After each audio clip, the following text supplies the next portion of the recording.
What is up, Tech Gang? Stefan here from TechRight. Today I'm going to be giving you my top 5 phones under $100 from Metro PCS. Now do remember on this list that I'm not going to be basing them off specifications, but rather by real world use, so whichever ones that have worked better for me are going to be higher up on the list. So definitely keep that in mind, because I know some people in the comments are going to get pissed when there are higher specification phones lower on the list, so just keep that in mind. Without further ado, let's go ahead and start this video. Stay tuned.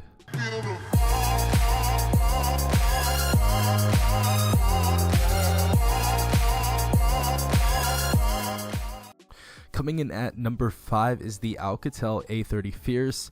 Now I know a lot of people do not know about this phone, and it is actually a very underrated phone, but I have to say this phone is actually very nice, very fluid, and it is actually a very responsive phone.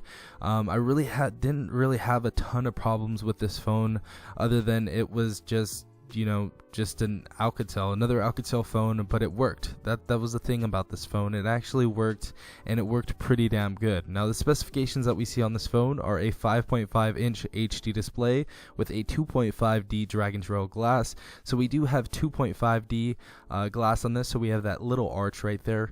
We also have a 13 megapixel rear facing autofocus camera and a 5 megapixel front facing camera, and we have auto flash on the front of this device on the front camera as well. We also do have 32 gigabytes internal memory and 2 gigabytes of RAM. We have a fingerprint sensor on this as well, and yeah, so far I've used this device for a while. I really don't use it anymore. It came out a few months ago, and I just kind of got bored of it. But if you guys need a phone under $100, this is just gonna do you just fine.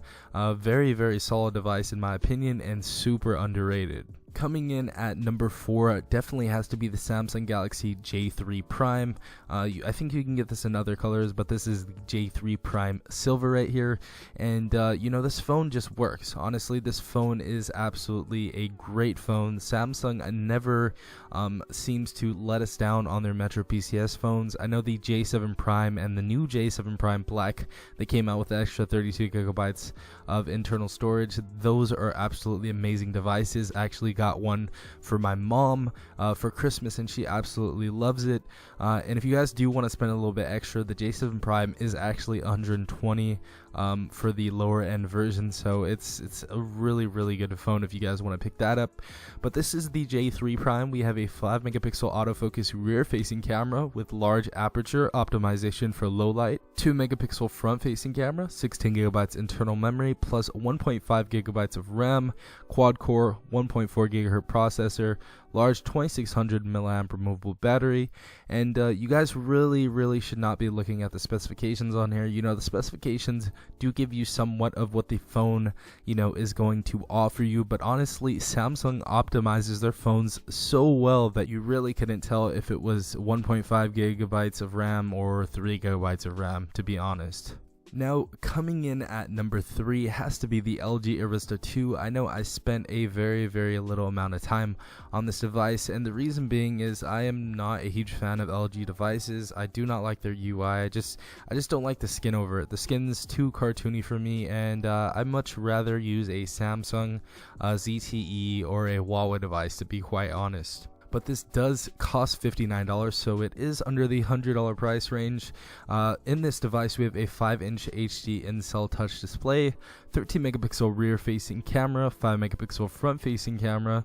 We also have 16 gigabytes internal memory as well as 2 gigabytes of RAM, 1.4 gigahertz quad core processor, and we also have facial recognition in this as well. It doesn't work absolutely amazing, but for a phone that is only $59, having facial recognition in it is actually pretty crazy if you think about it. Coming in at number 2 definitely has to be the Moto E. Now, if you guys don't know, this is basically the Moto E4 that we did see from Verizon and other companies, but just without the fingerprint sensor. So this phone is not going to be coming with a fingerprint sensor, much like some of the other phones on this list, but this device is absolutely solid. And if you guys do like close to stock Android devices, you can't really get any closer than that with this device. Now, on this device, we have a 5-inch HD display, 16 gigabytes of ROM, 2 gigabytes of RAM, 8 megapixel autofocus rear facing camera, camera, 5 megapixel front facing. We do have an LED flash as well on the front of this camera,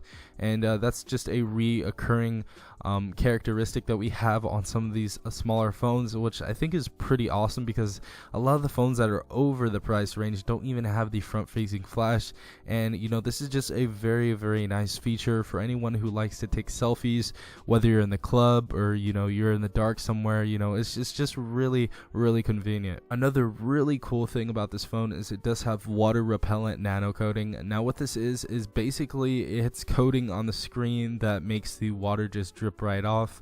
Also, if it tries to get into any of the nooks and crannies, such as the 3.5mm head jack or the USB micro USB port, it actually stops it from going inside of those ports. So it's a really great device for only $59. Now last but not least, I definitely have to give this the #1 spot on this list. It is the LG K20 Plus. Now I know a lot of people use this phone and they absolutely love it, and I definitely have to give the credit where it's due. This device is just right on the dot, $100 or $99 basically.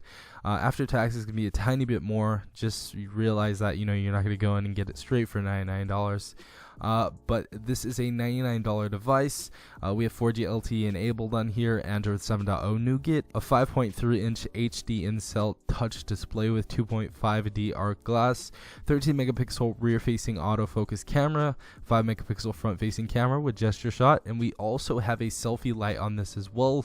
We have 32 gigabytes of internal storage and 2 gigabytes of RAM, as well as 1.4 gigahertz quad-core processor. Now I really don't like LG phones, but honestly the K20 Plus was a very nice phone, especially for Metro PCS. It's one of the more premium phones, but I actually really enjoyed this phone. And yeah, I hope you guys enjoyed this video. If you did, please drop a like, as well as subscribing if you guys are not a part of the tech gang already.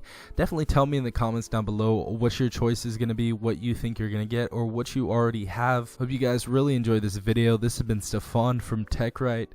Peace out, tech gang.